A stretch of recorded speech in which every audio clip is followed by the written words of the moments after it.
warm welcome to South Asia Today, where we bring you in-depth insights into the key events shaping South Asia.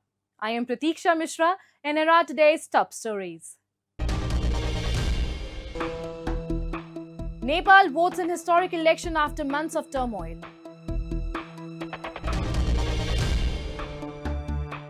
Rajouri's Kalakote witnesses women empowerment through Ummeed initiative.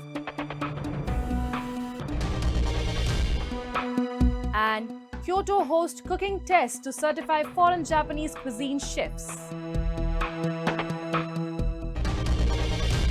Let's begin the show. Nearly 6 months after unprecedented youth-led protests shook Nepal and forced the resignation of former Prime Minister KP Sharma Oli, the Himalayan nation has voted in a historic general election on March 5th. The September demonstrations triggered by a social media ban but fueled by deeper frustrations over corruption and unemployment and altered the political course of the country. Now, as ballots are cast and counted, millions of Nepalis, especially the youth, are hoping for a government that delivers stability, jobs, and clean politics. Voters turned out in large numbers across Nepal as polling concluded in what many are calling a decisive moment for the nation. Long queues were seen outside polling stations, reflecting high public engagements in the first national vote since the deadly September protest that forced Oli's resignation. With a surge in first-time young voters and heightened public expectations, attention now shifts to the counting process and to whether this election can truly deliver the change demanded on the streets. Voting began at 7 a.m. local time and ended at 5 p.m. with counting scheduled soon after. Interim Prime Minister Sushila Karki and Prime Ministerial candidate Balendra Shah were among those who cast their ballots early in the day. We just expect that good candidate must be win, and we support our young generation. I really hope that whoever wins, they plays a significant role in development of Nepal, enhancing the life situations of every citizen, along with those who are marginalized, vulnerable, and who have been victim of various ill practices. A key factor in this election is the addition of nearly 1 million new voters, most of them young registered after the September unrest. Their participation has strengthened calls for generational change and greater political accountability. At the center of this momentum is the 3-year-old Rashtriya Swatantra Party, which has fielded 35-year-old rapper turned politician Balendra Shah as its prime ministerial candidate. A former mayor of Kathmandu and a prominent face during the September protest, Shah represents a departure from Nepal's traditional political establishment. For many young voters, this election carries deep personal significance. They believe the sacrifices made during the protest must translate into tangible reforms. अब विकास नभएको ठाउँमा अब रोजगारहरू खुलाउनु पर्यो हैन अब जनताहरू अब खाडी मुलुक गइराछ त्यसलाई सबैले रोजगार खुलाएर त अनि नेपालमै बसेर केही गरौँ भन्ने अवस्थामा ये भोट से चाहिँ नयाँ सरकार बनेगा नयाँ सरकार से चाहिँ देश को विकास लगायत नीति निर्माण ऐन कानून बनाएगा देश और जनता के पक्ष में इसलिए वोट डाला. The election comes nearly 6 months after violent clashes erupted during youth-led protests over corruption and restrictions on freedoms, unrest that ultimately led to the resignation of then Prime Minister KP Sharma Oli. Now with voting complete, Nepal stands at a turning point. While this election is expected to reshape the political landscape, the large question remains, will a new mandate bring lasting reforms in governance, transparency and job creation? As counting begins, the nation waits. For the young people who marched in the streets, for the families who lost loved ones, and for workers struggling to make ends meet, this election is more than a political event. It is about the future of Nepal. Whether the next government delivers genuine transformation or falls into familiar patterns remains to be seen. But after months of protest, pain and sacrifice, one message is clear. The people of Nepal are united in hope, seeking stable, accountable leadership that can turn promises of change into lasting progress. In a remarkable stride towards women empowerment in Jammu and Kashmir, a big revolution is unfolding in Rajouri's Kalakote village. Under the centrally sponsored National Rural Livelihoods Mission Ummeed scheme, poor women are crafting handicrafts from chir pine needles, transforming forest waste into sustainable livelihoods opportunities and ushering in eco-friendly, inclusive rural development across the hilly region. Take a look. Bringing hope and sustainability together, a green revolution is unfolding in the hilly terrains of Kalakot in Rajouri district of Jammu and Kashmir. What was once a forest fire hazard fallen cheat pine needles is now being transformed into beautiful marketable handicrafts. Through the Ummeed scheme under NRLM, women are shifting from daily struggles to becoming Lakpati Didis, earning significant incomes. This remarkable transition is reshaping livelihoods and redefining economic empowerment in remote rural communities. मैं तो सब बहनों को ये awareness देती हूँ कि सब काम करें। जैसे कि मैंने स्ट्रॉबेरी लगाई, मैंने पहली बार लगाई है। इधर कोई इस कालाकोट के एरिया में कोई नहीं लगाता था स्ट्रॉबेरी, मैंने पहली बार स्ट्रॉबेरी लगाई है। स्ट्रॉबेरी लगाई है, मशरूम लगाई है, और मैं सब बहनों को यही अवेयरनेस देती हूँ कि सब बहनें मिलके काम करें, अपने अपने घरों में ही करें। ये नहीं कि किसी कोई यूनिट बना के करें, नहीं, अपने अपने घरों में अपने अपने खेती में खुद काम करें, अपने फैमिली के ऊपर निर्भर ना रहें। और मैंने स्ट्रॉबेरी लगाई है, मशरूम लगाई है, बकरियां भी रखी हुई हैं, गाय रखी है, और पोल्ट्री भी रखी है, देसी मुर्गे भी मैंने रखे हुए हैं। तो सर मैं ये सब बहनों को यही अवेयरनेस देती हूँ कि सब बहनें अपना अपना रोजगार खुद करें। आज हमारे साथ कम से कम भी 100-150 लेडीज़ है जो जुड़ के हमारे साथ काम कर रही है। और ये हमारा जैसे कि ये चीड़ पाइन का, ये 2021 में हमने ट्रेनिंग ली थी। ये 2021 में 21-22 में ये हिमाचल से लेडीज़ आई थी, उन्होंने हमें ट्रेनिंग दी थी, और रजौरी ITI में हमने ट्रेनिंग करी। उसके बाद हमने ये काम स्टार्ट करा। हमारे कम से कम भी 20 और 25 लेडीज़ ये काम कर रही हैं। ये हम जहाँ भी कोई मेला लगता है, जैसे हमारे पास कोई भी डिमांड आती है, हमें ये चीज़ चाहिए, तो हम हमारी लेडीज़ ये बना के देती हैं। मैं तो प्रधानमंत्री से यही निवेदन करती हूँ कि उन्होंने जो स्कीमें निकाली हैं बहुत अच्छा किया, और इन स्कीमों के तहत हम आगे बढ़ पाएँ। एक टाइम था कि जैसे हम लेडीज़ घर से बाहर भी निकलने में कतराती थी कि बाहर जाके करेंगे क्या। आज हम वो लोग हैं कि बैंक तक अकेले जाते हैं, कोई भी काम है हम खुद अकेले करके आते हैं, क्योंकि हमें बहुत PM की स्कीमों के बाद हमें बहुत सारी अवेयरनेस मिली है। A powerful wave of self-reliance is rising from the remote hills of Kalakot. Under National Rural Livelihoods Mission initiatives, women are transforming cheat pine needles, locally known as payal, into finely crafted baskets, mats, coasters, and jewelry, turning environmental waste into economic opportunity. They are also expanding into kitchen gardening, livestock rearing, and small-scale entrepreneurship through multi-business models. With skill training, easy credit access, and national platforms like Saras Melas, these women are overcoming isolation and emerging as confident, self-sustained entrepreneurs, truly embodying the spirit of Atmanirbhar Bharat. आप यहाँ अभी देख रहे हो, हमने नाबार्ड से RECT के साथ मिलके animal husbandry department, agriculture department, horticulture department, सबके साथ हमने कन्वर्जेंस करवाए हैं। इसके अलावा भी नॉन फॉर्म सेक्टर में भी बहुत सारा काम यहाँ हो रहा है। लोग बुटीक में अपने घरों में लोग 4-4, 5-5 लेडीज़ मिलके कटिंग टेलरिंग का काम कर रही हैं। यहाँ इतना दूर दराज एरिया है, तो ब्यूटी पार्लर का भी काम बड़ा अच्छा हो रहा है, क्योंकि जब फंक्शंस वगैरह होते हैं तो मार्केट तक पहुँचना, बाज़ार तक पहुँचना लेडीज़ के लिए बहुत मुश्किल था। और इन लोगों ने जो RECT के साथ हमने इनको ट्रेनिंग करवाई है, तो उसका काफ़ी अच्छा बेनिफिट लिया है। यहाँ पे जहाँ हम बैठे हैं, यहाँ हमने एक कन्वर्जेंस में हार्टिकल्चर डिपार्टमेंट के साथ एक मशरूम ये अपने मशरूम और साथ में स्ट्रॉबेरी के लिए एक यूनिट लिया था। A silent transformation is reshaping the future of Kalakot's remote hills in Rajouri district. Backed by the National Rural Livelihoods Mission, women are stepping confidently towards financial independence through structured skill development and diversified livelihood ventures. From dairy units and mushroom cultivation to strawberry farming, new income streams are strengthening rural livelihoods.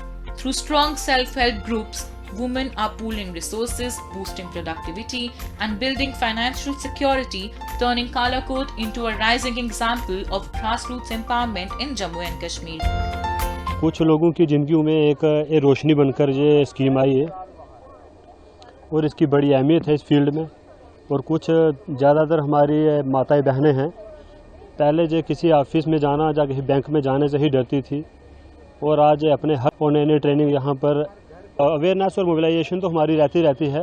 यही कह के चलती है कि अब कोई भी अगर बंदा इंटरेस्टेड या कोई भी लेडीज़, उनमें ऑलरेडी स्किल तो लेडीज़ में रहती है। हम उनको बिल्कुल सही से गाइड करते हैं कि आप अगर ये काम करोगे और आपकी इनकम बढ़ेगी, और हम उनकी पूरी हेल्प भी करते हैं एज ए फील्ड। पैसा दिलवाने तक कैसा उसने अपना एज ए रिकॉर्ड करना है, इनकम कैसे बढ़ेगी, प्रोसेसिंग कैसे करनी है, सब पूरा प्रॉपर बताते हैं वैसा। A remarkable wave of progress is sweeping through Rajouri district in Jammu and Kashmir, reflecting the administration's strong commitment to inclusive growth. Through effective implementation of NRLM initiatives, the J&K administration has successfully empowered women in Kalakot to become financially independent and self-reliant. With structured training, financial assistance, and continuous guidance, women are emerging as confident entrepreneurs and community leaders. This transformation highlights not just economic upliftment, but a broader movement of women-led development, strengthening families and driving sustainable prosperity across Jammu and Kashmir. Now we take a look at some happenings in Asia in our segment called Asia Watch. Afghan families displaced by Pakistani airstrikes in Nangarhar, near the border with Pakistan, were living in tents this week after their homes were destroyed in the cross-border conflict. Tensions have flared between Pakistan and Afghanistan amid Islamabad's airstrikes on major Afghan cities last week, intensifying years of strained relations. The Pakistani government claims the strikes, some of which have targeted Taliban-controlled areas, are aimed at dismantling militant groups launching attacks from Afghan soil. Kabul's Taliban administration denies providing shelter to these groups. This escalation adds to rising instability in the region, which is simultaneously grappling with heightened tensions following US and Israeli military actions against Iran.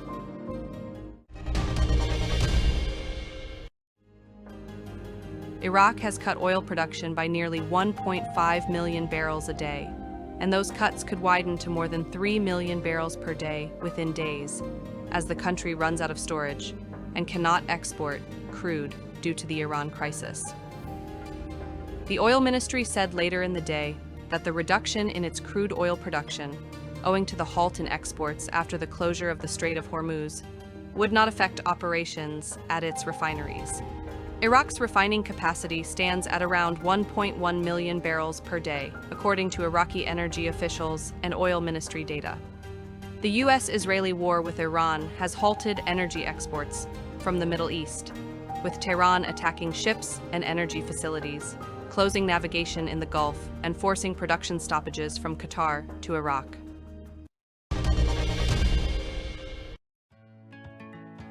Large crowds took over the streets in India on March 4th to celebrate the Festival of Colors. Also known as Holi, revelers can be seen in a mix of colors from head to toe, dancing and singing to music playing in the background. Another attendee at the celebrations in Assam, a state in northeast India, said, "This is one of those festivals where everyone is equal. No one is rich or poor. People belonging to every community or group come together to enjoy the festival of colors called Holi." In recent years, community groups and temple authorities have encouraged their participation in festivals like Holi as part of broader efforts toward social inclusion and dignity. Holi, celebrated at the onset of spring, which falls on March 4th this year, symbolizes renewal and is associated with the eternal love of Hindu deities Krishna and Radha. Kyoto hosted a cooking skills test to certify foreign chefs in authentic Japanese cuisine. Organized by the Japanese Cuisine and Dietary Culture Development Committee, the exam saw 12 chefs compete for gold and silver qualifications. Participants prepared traditional dishes, highlighting technique and authenticity, aiming to bring genuine Japanese culinary excellence to their home countries. Cooking test to certify real qualification for foreign Japanese cuisine chefs was held in Kyoto. Under global trend of Japanese cuisine and Dietary Cultural Development Committee organized cooking skill test to certify real Japanese cuisine qualification for foreign chefs. 12 foreign chefs applied to it, aiming gold or silver qualification. Some of chefs got training in Japanese traditional restaurant. Others got a win in the Japanese Cuisine Championship event held by Ministry of Agriculture, Forestry and Fisheries. 10 chefs applied to silver qualification test, cooking 1 soup and 5 plates. Silver certification, the 6 months were really much of a very big experience for me. So I think it will play a very important role in the next few years and the career ahead for me. Le digo, es algo importante por mi carrera. Años llevo trabajando en la gastronomía japonesa. Para mí es un orgullo estar aquí y ser partícipe para la medalla de plata. ゴールドメダル取ったら日本国産の食材シンガポールまでやり方の方法がもっとできますだと思う。新しいずっとハイブリッドの食材どんどん出る日本でこれがすごくいいし、この食材が自分の店使うなればやっぱりゴール取ったでアンバサダーになったら取りやすい。 First time cooking so many dishes together. We use katsuobushi, kombu, then we have salmon, kampachi, hamachi. We get then miso, sake, mirin, basic seasoning, soy and all. 2 chefs applied to gold qualification test, cooking Shokado bento box. 京都のお料理とか勉強もなるし、京都のシェフとかもの評価からもいただけるので、それは勉強になるかなと思います。今神楽坂のところで勉強して、ベトナムで持ち帰ってお店に広げようかなと思っています。Those disciples keep in the mind the mentor's message. Each country has each taste defined by temperature and air pressure. Please adapt to them to complete most taste Japanese cuisine for your country.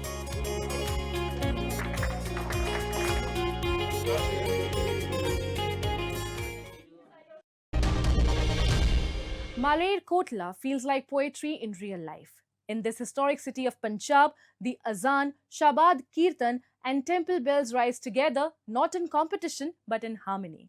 Here festivals are shared, grief is collective and faith builds bridges instead of barriers.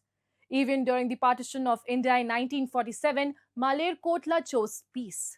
That spirit continues to define the city today, a powerful reminder that unity is not outdated, it's timeless.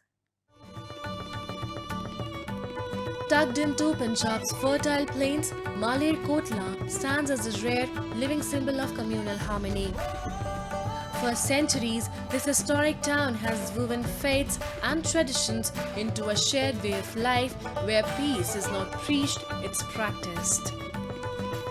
At its spiritual heart is the 600-year-old Baba Haider Sheikh Dargah, dedicated to Hazrat Sheikh Sadruddin Sadr-e-Jahan.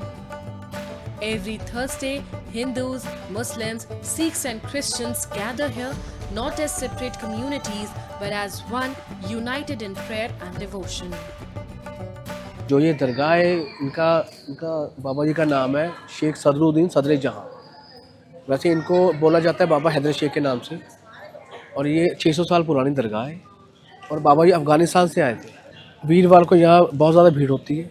हाँ जी, हर वीरवार को बहुत ज़्यादा यहाँ भीड़ होती है और यहाँ पे हिंदू, मुस्लिम और सिख सभी धर्मों के लोग यहाँ पे आते हैं इनके और सबकी ये सुनते हैं।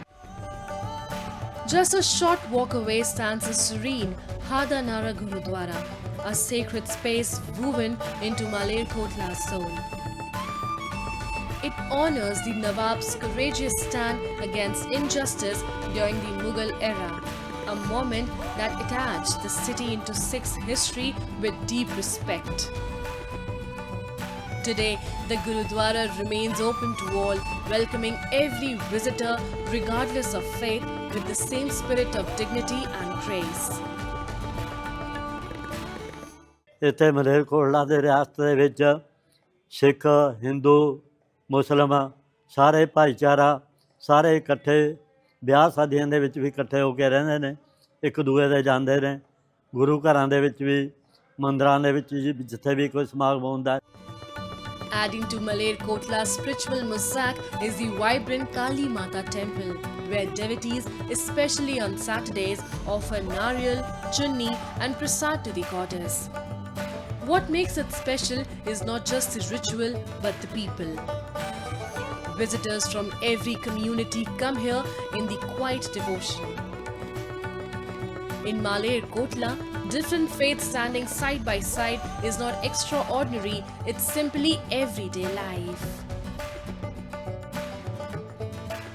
सारे लोग के, सारे समाज के जो श्रद्धालु आते हैं, जिसमें कि अपने हिंदू, सिख, ईसाई, मुसलमान सारे लोग ही यहाँ पर 20% मुसलमान भी श्रद्धालु यहाँ पर आते हैं और जाट भाई, सिख, बानिए सारे ही यहाँ पर बड़ी श्रद्धा लेकर के काली माता को मान करके बड़ी श्रद्धा से शनिवार को तो बहुत रश के साथ में यहाँ पर आते हैं और बहुत सारा सामान नारियल, चुन्नी, प्रसाद जो भी यहाँ चढ़ाया जाता बड़ी श्रद्धा से चढ़ाया जाता है।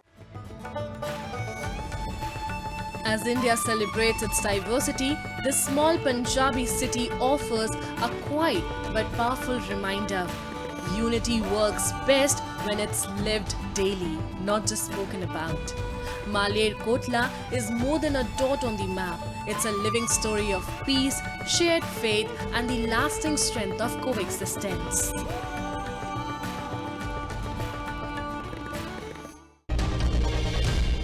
As we wrap up today's episode of South Asia Today, we thank you for joining us. We'll return next week at the same time with more insights and updates. This is Pratiksha Mishra signing off on behalf of our entire team. Until then, stay safe and goodbye.